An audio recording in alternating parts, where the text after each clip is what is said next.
Welcome to the Wealthy Speaker Podcast. This is the podcast dedicated to people who want to speak more as a way to build their income and grow their business. Well, welcome everyone to the Wealthy Speaker Podcast. It's Jane Atkinson here, and today we're going to be talking about the power of going deep into your lane. Our special guest expert has done just that. Please welcome to the show, Liotta. Welcome, Anna. Thank you. Great to be here. Oh, I'm so glad that you're here with us today because I have known you in one space for the entire time I've known you, which is probably a decade anyway, but you have been in the speaking business for how long now, and how did you get started? So I've had my speaking business for 22 years. Wow.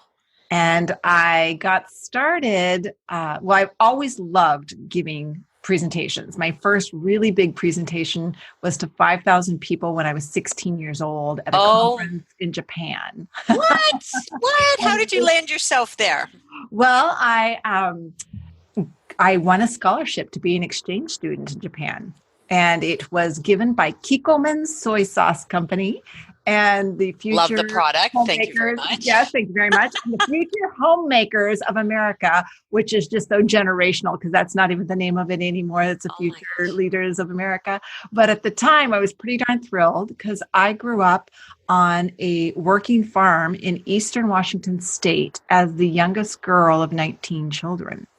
So the opportunity to go to Japan and live in Tokyo and Shibuya-ku, which is this really rich shopping district, was just extraordinary for a small town country girl. And Kikkoman asked me to be their representative at their national conference. And I ended up in front of 5,000 people. And I went, I like this. I want to do more of it. Okay, so you're 16 years old and you're going up on stage in front of 5,000 people. Yes. And there's a translator involved. So which adds an entire dimension. I mean, talk about being thrown into the deep waters. Exactly. What kind of feeling did you have in your belly walking onto that stage? I mean, that must have been a really heady experience. Yeah, my belly was jelly. It was definitely squishy. I remember that they told me that I could bring 2 friends on stage with me.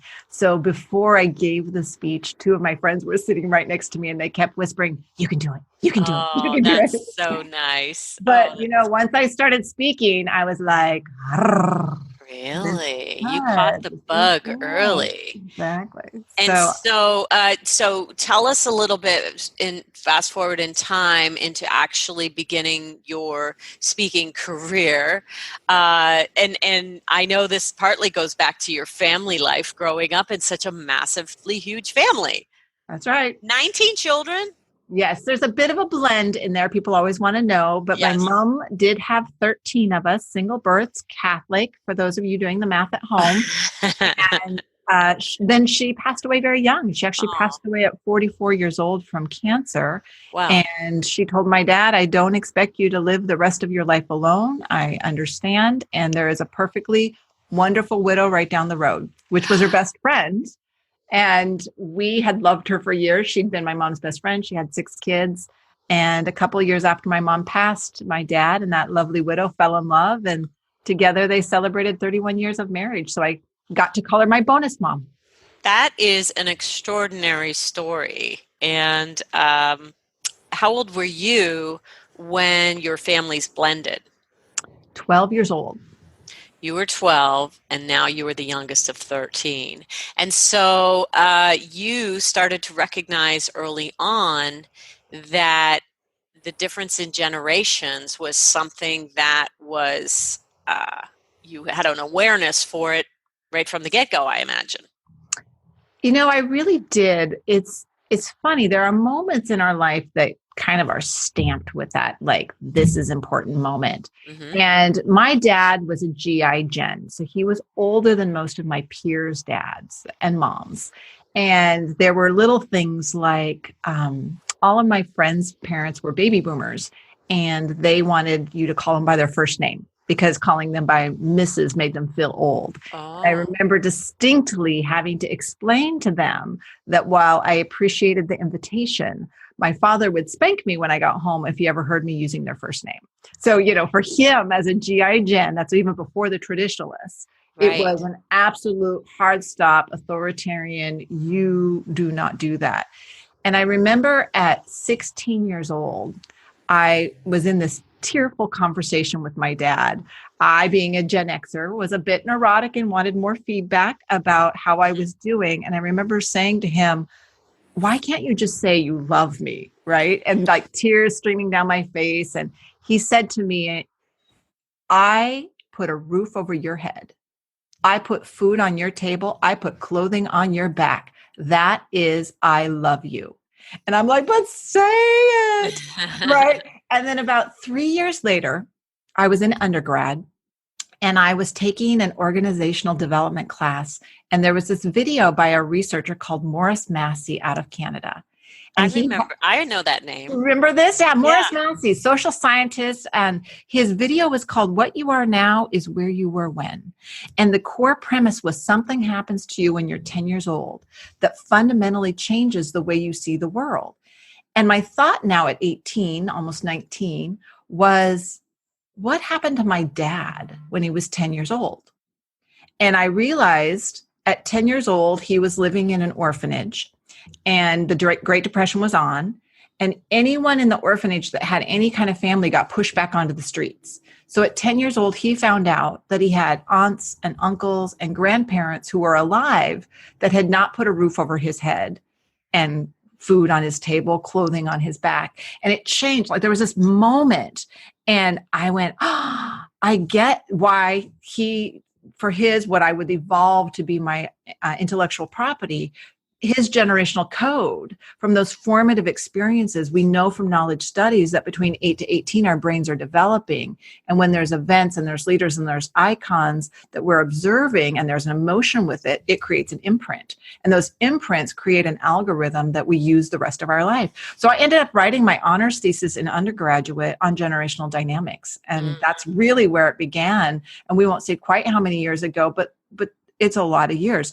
So, so you do the math. I'm a Gen Xer. So I really got fascinated by this. And my background at the time, I was taking degrees in communications and business, but I also had a minor in music and a major in theater. So and then a minor in television production. I was an overachiever. You can put it all together, right? But and it really laid the foundation for being able to be a keynoter that both created your own IP and thought leadership, but also had the stage and the TV and the social media or the media. That's a nice presence. combo. Yes, yeah, combo.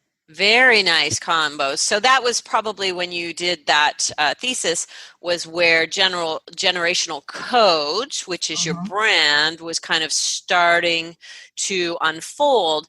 So when you decided to quote unquote be a speaker, what did you think? Did you always just know that this was going to be your lane and there was never anything distracting you, no shiny objects that took you in other places at the beginning? Like, did you think you needed to be more than just that, or how did that evolve? So I absolutely have a mixed product offering. So I do keynoting predominantly, but I also do consulting and I have an online curriculum. That product mix evolved over the years. So when I first started in my 20s, my speaking career, it was a speaking consulting career. I was using speaking both to be paid, but also to market, because I did start in the very traditional chambers, rotaries, local association chapter events. My entire speaking business was built organically based on referral. So right now I do 95% of my business by referral and 5% by bureau. So I really did do the organic grow of my business. And so it did start out consulting. Now in their 20s, it's at the time, it was very hard to get anyone to hire a 20-plus-year-old to consult on leadership, because that's really where I started. I started in the leadership and communication conversation. I'd Ah, taken a lot of personal development courses in my early 20s, taught for the professional development company. And that's where I got, my 10,000 hours on stage. So I was on the road teaching with that company and, did a lot of hours on stage. But it was really hard to get those first clients. And so I continued to do the speaking, and I continued to get referred by one person to one person to one person to grow. right. Your youth was working against you in that moment, probably, which is for young people who might be listening to our podcast right now. What advice would you give them?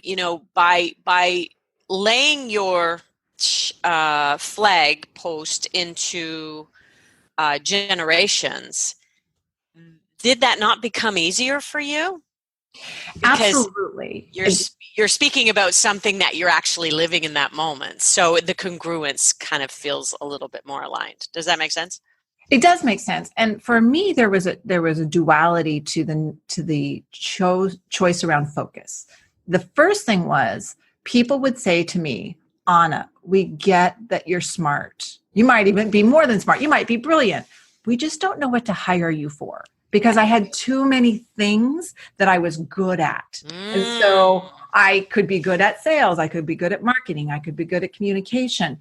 And I had actually let the generational piece really kind of go dormant for a while, because nobody wanted to hear about Gen Xers. What we know is there's 80 million baby boomers born, and there's 76 million millennials born, but there's only 44 million Gen Xers. And so the labor pool was full of boomers, and people were saying to the Gen Xer generation, just shut up and get to work, which was part of what would, create the code for the Gen Xers. But I actually had to wait till the right time, until the millennials started to come onto the scene, that it became interesting for people to be talking about the generational dynamics. So even though I did all that early work and I saw the trend early, which is actually one of my things, is to see early trends. I have a whole futurist aspect of what I do. And the generational codes was a way to put boundaries that were useful around my work, so that people said, oh, I get it. She's the generational expert. Now, when people hire me, they are surprised and delighted that my depth goes beyond that, but they need a way to come in. They need something to identify you for. That's such a strong point to picking a lane. When you become known for one thing, then people are able to, unfortunately, we need to be put into boxes, because otherwise people don't really understand. And speakers bureaus as well. They have a database with boxes that say technology, futurist, generations, and then when they're searching generations, you can come up. And I think that people may not really understand. They were like, oh, I don't want to be limited. But what's interesting about that is, though, that the generational piece has applications that actually can take you back into all of the places that you used to live. You can use your generational knowledge to sell. You can use it to lead. You can use it to build cultures and attract employees. Like, that's kind of where you live now, right? But the generational piece glues it all together. Exactly. It is the way that people can hear what you're saying. People can only hear when there's clarity in what you're saying and specificity.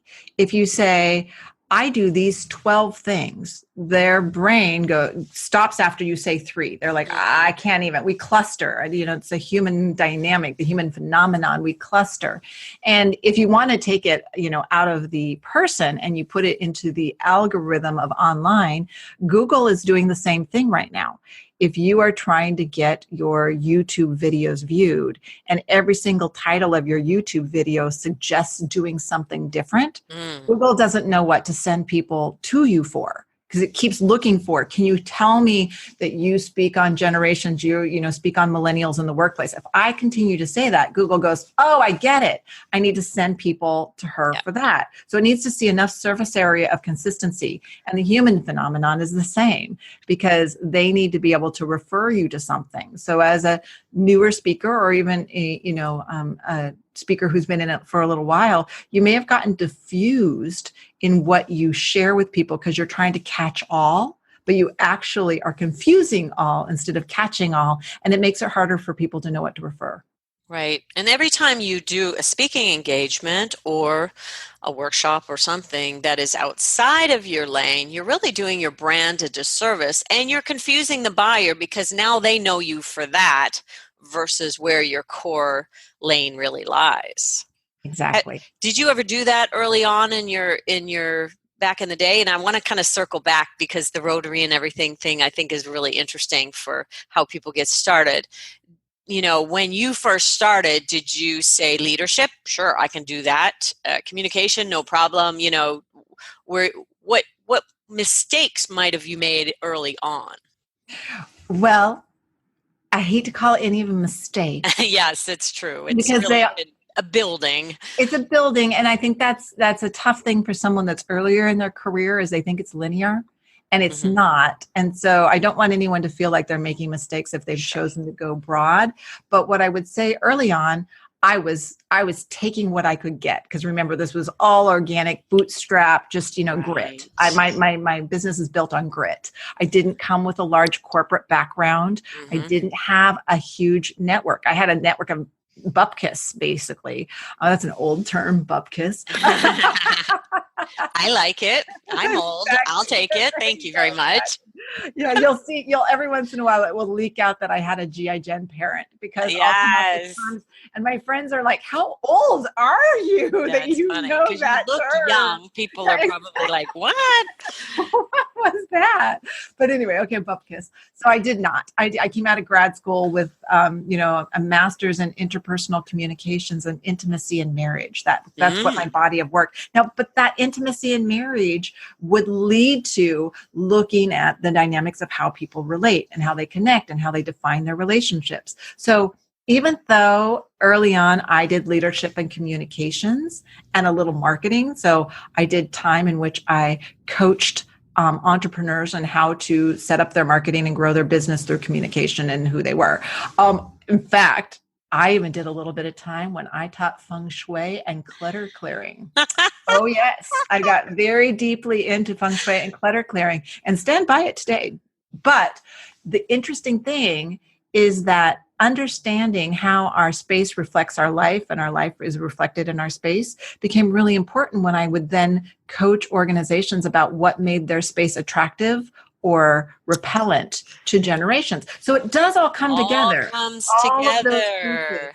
Yeah, and I even taught people on, the mining the gold in your network, networking and that kind of thing. And that came into play when I looked at how different generations go through the sales gestation cycle. So again, I don't want people to be disappointed if right now they're trying to find their voice, because each one of those things, networking, feng shui, leadership, communications, all ended up being part of the multidimensional nature that I can now offer in both the keynoting and the consulting and the online presence. But let's be clear.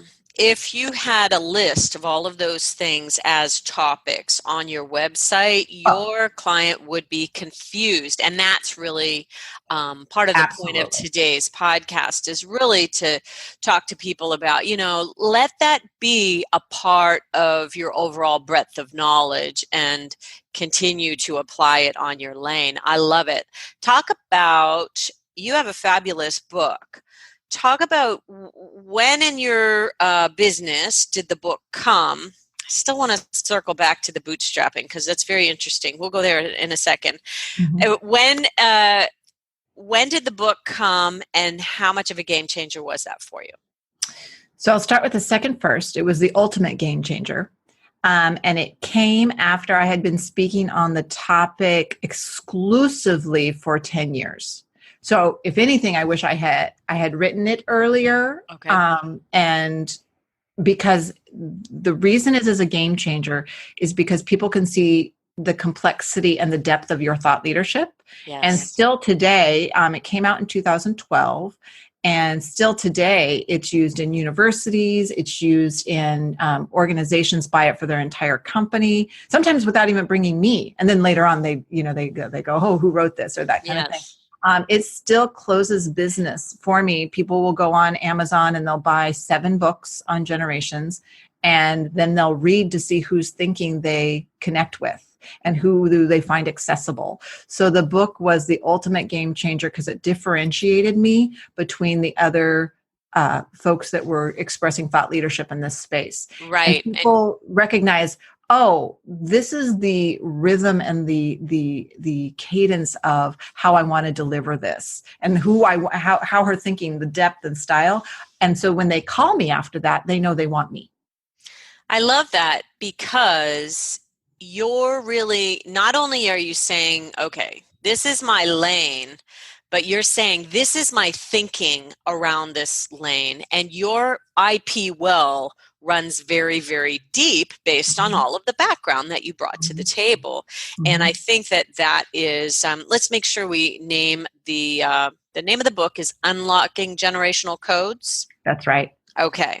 And people can get that if they wanted to run out and purchase it and see what Absolutely. your thinking is all about. Where would they go? You know what? Amazon's great. You know, they're welcome to go to my website, but for many people, they would love to, grab it quickly. And if they want a signed copy, they need to get it from my website. Okay. What is your website? Let's give that URL, and we'll put that in the show notes as well.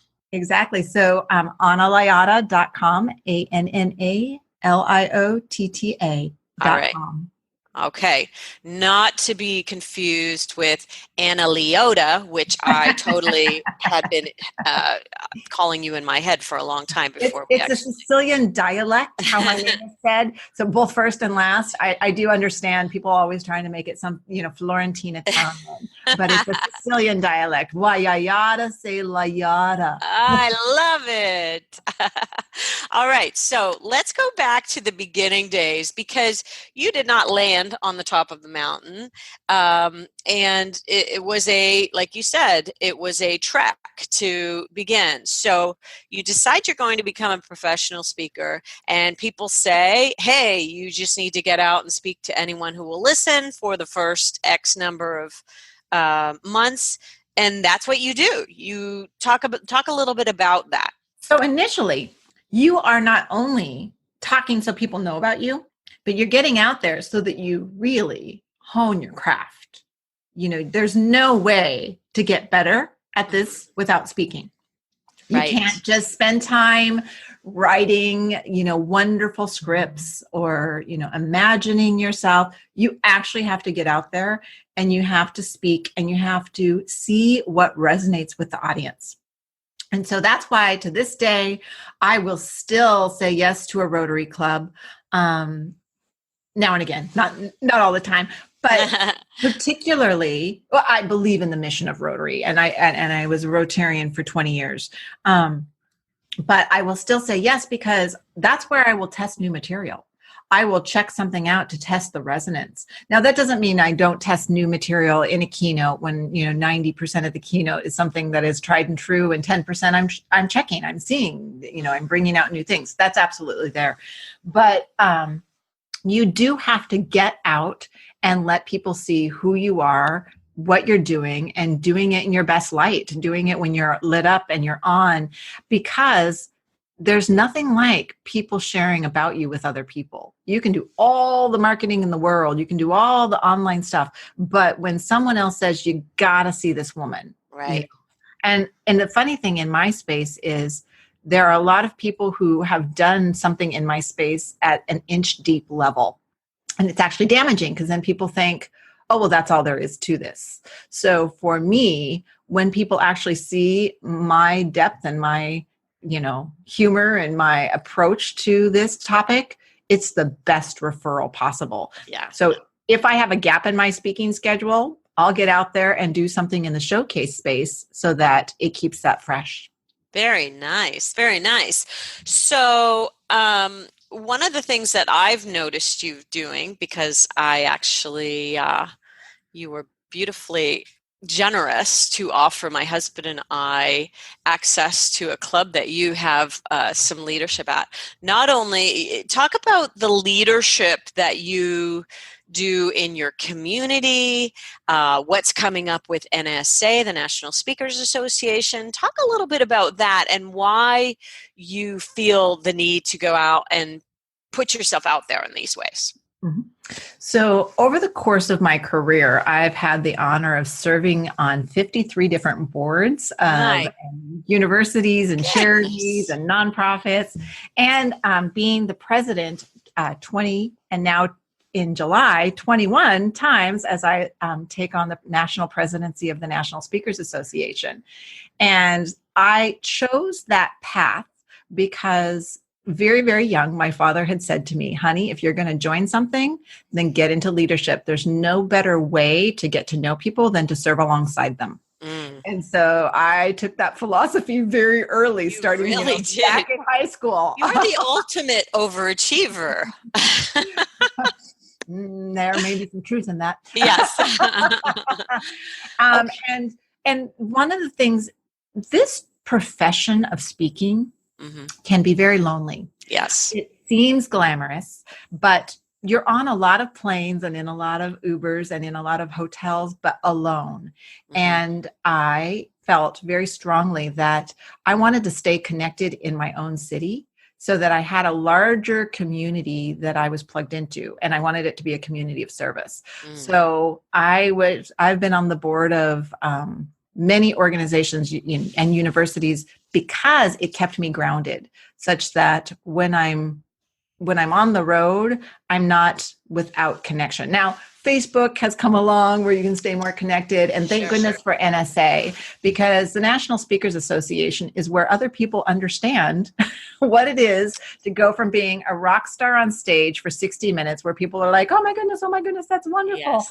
And then 20 minutes later, you're back in your hotel room, anonymous again, Yeah. ordering foods, Yeah. room service for the 98th time. Right. And you're like, so it's sexy and it's not sexy. Yes. And that is the way I chose to stay grounded, is to be of service in my community and be on boards and continuing to, help everything from children to fighting cancer.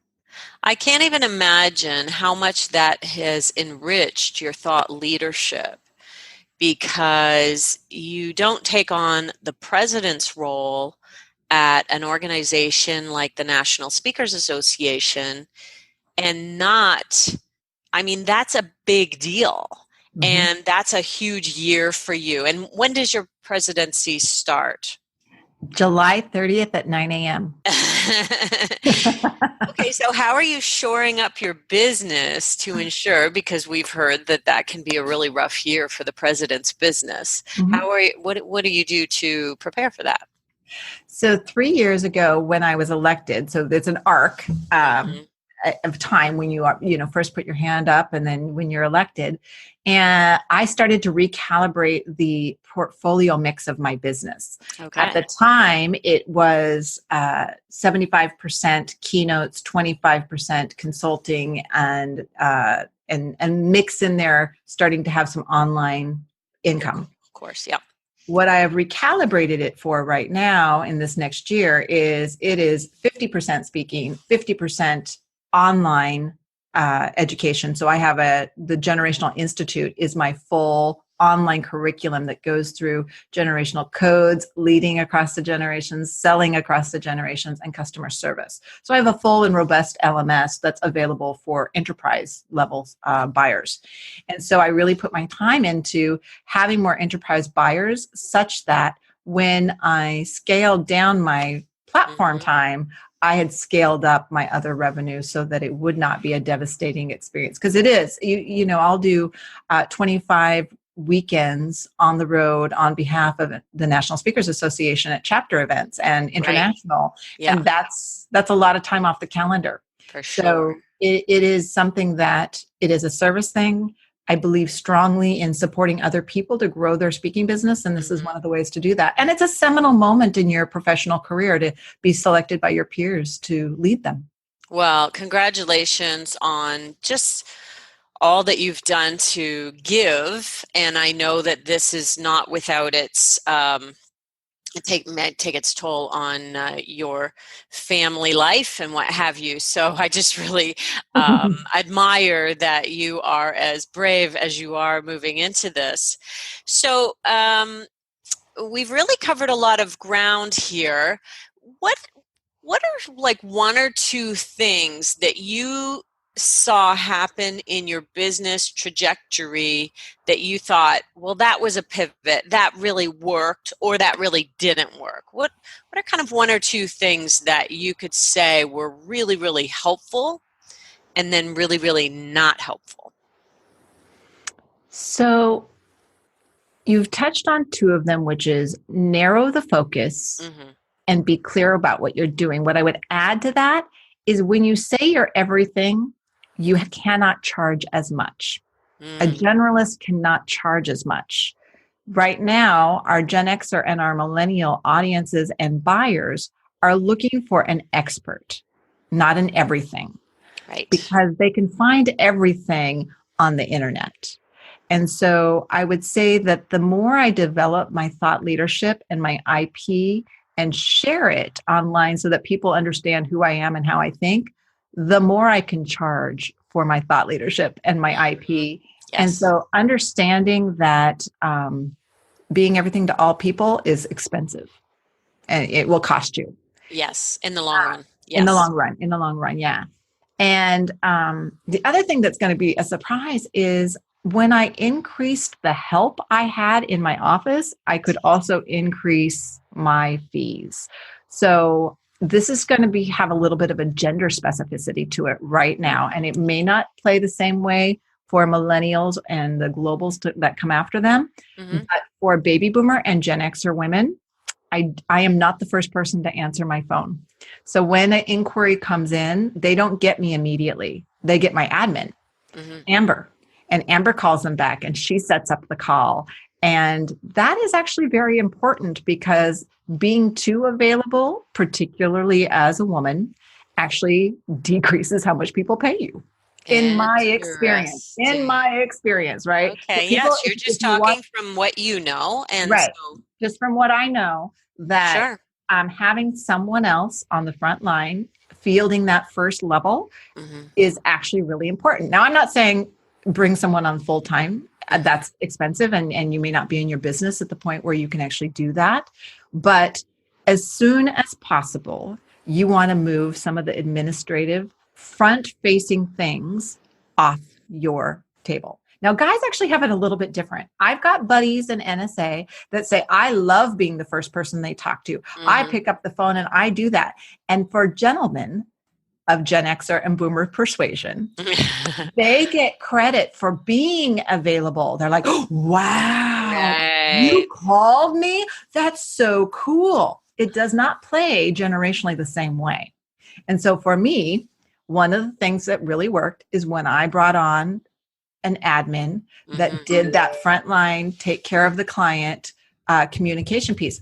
I don't talk logistics with my client. I mean, I might in the pre-call interview touch lightly Sure. on it, but as to the microphone and the Mm-hmm. hookups and the setups and I don't do any of that because again, that is a nickel conversation Yes. and they are paying me dollars. They don't want to be Mm-hmm. having a nickel conversation. In fact, at this point, if I do, it actually kind of embarrasses them. They're like, oh, you don't need to be worrying about this.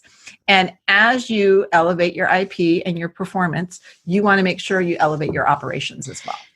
And and all of that elevates your brand and puts that nice price tag onto your fee. Wow, Mhm. that was a really nice nugget at the end of this call, and I want to say thank you for that because those are some things that people may not be aware of without studying this the way that you have. So I really appreciate that, Anna.